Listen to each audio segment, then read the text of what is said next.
What should you be considering if you are thinking about traveling and re-entering the United States as a permanent resident or as a green card holder? That is what we're talking about on today's Live at Lunch. My name is Emily Sumner with Sumner Immigration Law, and this is a question that we're getting all the time. It's totally understandable because there are some news stories out there, lots of information out there about travel and about people having problems re-entering the United States, even as a green card holder. Also, of course, for individuals who hold a temporary or non-immigrant visa classification, and sometimes U.S. citizens. I heard of a story yesterday where a U.S. citizen lawyer's phone was searched.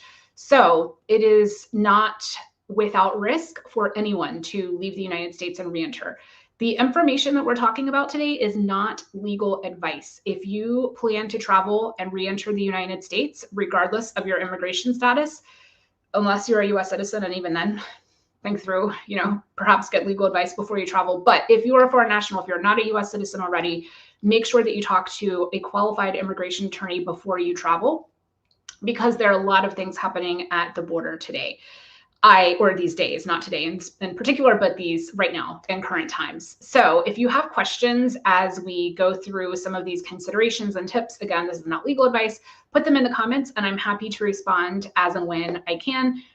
Like I said, I can't give legal advice. So if it's a very fact-specific question, I may ask you to contact us directly and or set up a consultation if you're not yet a client. So I have some notes because there's a lot to cover here, but know that if you are re-entering the United States as a permanent resident or as a green card holder, that you do have rights when you re-enter, certain rights when you re-enter the United States. So first thing to keep in mind is when you re-enter the United States, if the officer asks you questions, and you may re-enter the United States and not have any problems at all. They may say, welcome back, welcome home. But if they ask you questions, the first thing to keep in mind is to tell the truth. The worst thing that you can do is to lie. So you definitely want to tell the truth. What happens if you are questioned? There's a couple different scenarios if you have problems when you re-enter the United States. One is that CBP could ask you questions while you are at the desk that everybody, the line that everybody goes through. It could be unpleasant in the moment, but ultimately you get in. Another possibility is that CBP could put you in what's called secondary inspection. That is a separate area where they take individuals that they feel like they need to question more in depth. If you go to secondary inspection, it's probably not going to be a pleasant experience, just putting that out there.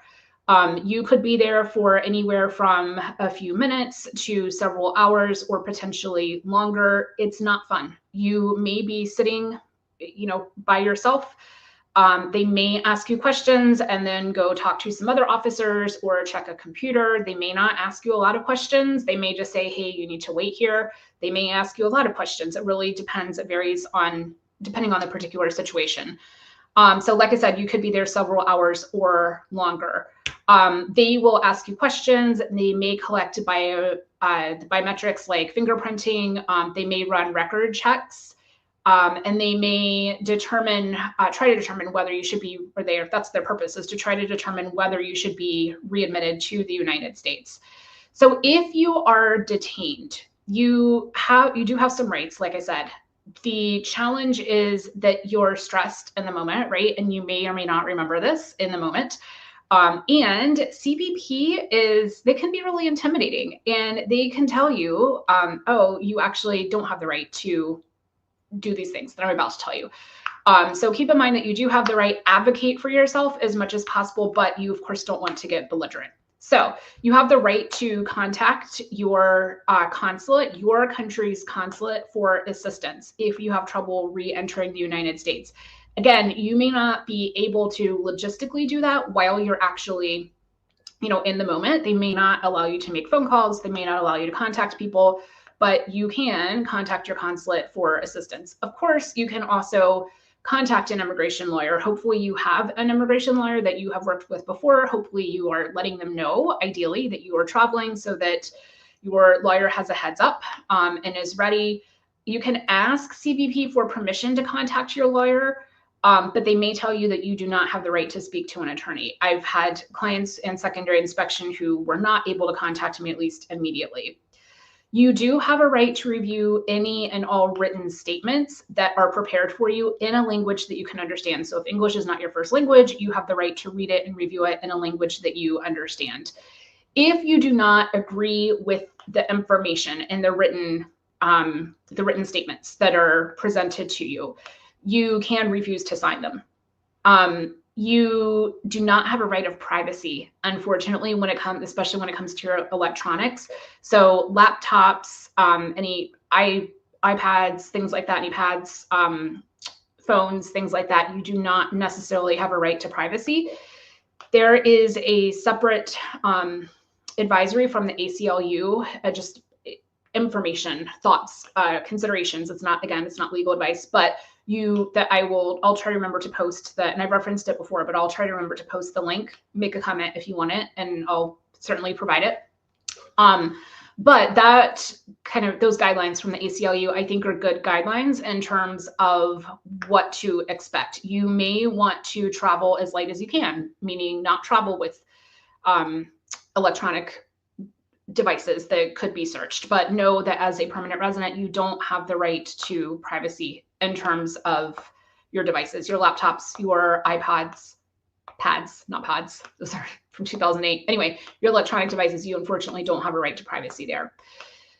Another consideration, especially in terms of permanent residence, if CBP determines that you are if you've been outside of the United States for more than 6 months, they can look at whether you are admissible to the United States. So they may look at how long you've been outside of the United States. They may ask you why you were outside of the United States for that long. They may try to make you think that you have abandoned your permanent residence by being outside of the United States for a long, over 6 months, basically. They could ask about any potential illegal activity that you've engaged in while you're outside of the United States. It could be that they would ask about previous public charge issues. In other words, all the admissibility issues, the reasons that a person would not be or shouldn't be eligible to be admitted to the United States, they can ask questions, kind of probing questions, trying to get at that, whether there's something there or not. So it can be really unpleasant. So know if you are outside of the United States for more than 180 days, more than 6 months, that you could be subjected to that type of questioning. If you are a green card holder and you know that you're going to be outside of the United States for more than a year, you can file for what's called a reentry permit. You have to file for the reentry permit while you're physically present in the United States. And that doesn't mean, if you have a reentry permit, even if it's approved, that does not mean you're not going to be questioned when you re-enter the United States. It means that you have applied to stay outside of the United States for longer than a year. So I mentioned 6 months a minute ago, and I said you could be asked admissibility questions if you're outside of the US for more than 6 months. If you're outside of the US for longer than a year, you have essentially abandoned your permanent residence. So if you are coming up on that, on the 1 year mark, I would talk to an immigration lawyer, but I would try to get back to the United States before then. But again, if you know ahead of time, I've had lots of clients over the years who need to be outside of the United States, and they know ahead of time for any number of reasons, like for education, for work purposes, for any number of reasons. They have applied for a reentry permit, and that preserves their permanent residence. So in other words, they're able to reenter after an extended period abroad, even though they hold a green card and they've been outside for a longer time. So it is possible, going back to what could happen at the port of entry, or what could happen with CBP, if the officer if they think that you have abandoned your permanent residence, they could ask you to sign what's called the Form I-407. That is a form to relinquish your permanent residence. You do not have to sign that. You should not be pressured into signing the I-407 to abandon your permanent residence. It has to be signed voluntarily, so you can't be forced into signing it.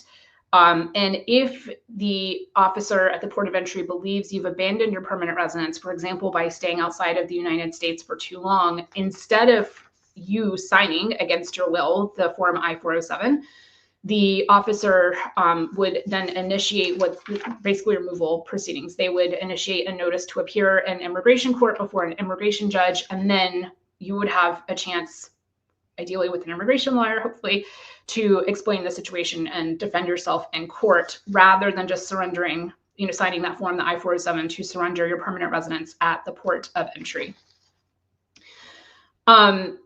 If CBP takes your permanent residence card, that can happen. You have the right to other evidence of your status, such as a stamp in your passport. And then just in general, when you're traveling, like I said, first thing that I said was number one rule is to tell the truth. The other thing is, like I said before previously, if you are presented with a statement, review it, make sure that you understand it, and don't sign it if you don't agree with it. And then also, it's really, really helpful to have this after the fact. So I said a few minutes ago, they may not allow you to contact your immigration lawyer or an immigration lawyer. If that happens, if you're not able to, it's so helpful to have a transcript. So if the interaction is recorded, get a transcript so that you can give that to the immigration lawyer, because that really helps us as immigration lawyers determine exactly what happened at the port of entry. You may not remember everything. I know it's a stressful situation and your memory is kind of not the top thing working at the moment because you're so stressed. So that can be really helpful to get a transcript of exactly what happened. In addition, whether you have the written transcript or not, as soon as you can, after all of this has happened, hopefully it doesn't, but if it does, write everything down that you remember, including the name of the officer's number, any questions that they asked, any answers that you gave, any documentation they asked for. Write down, if you gave any documentation, write that down. Write it down, because even though it seems like, oh my gosh, that was so traumatic, I'm going to remember that forever. You may remember elements of it, but you're not going to remember every detail. So write it down, and that can be really helpful, again, when you talk to an immigration lawyer after the fact.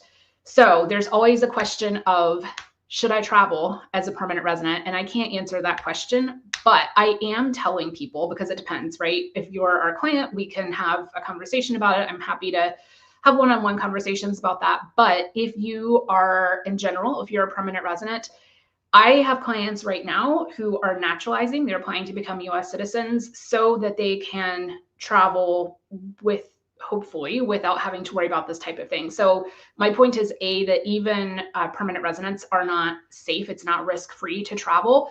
And B, the way to address that is potentially, hopefully, is to become a US citizen. So that is, not everybody can or wants to become a US citizen, and I totally respect that. But we have so many clients right now who are naturalizing because of the recent incidents, and they want to minimize their chance of having a problem with the port of entry. So they're applying to become naturalized US citizens. So I hope that you have found this information helpful. I'm so sorry that this is happening and that there aren't clear answers right now, but we are here to support you. If you found this information helpful, I hope that you will share this video with a friend or colleague.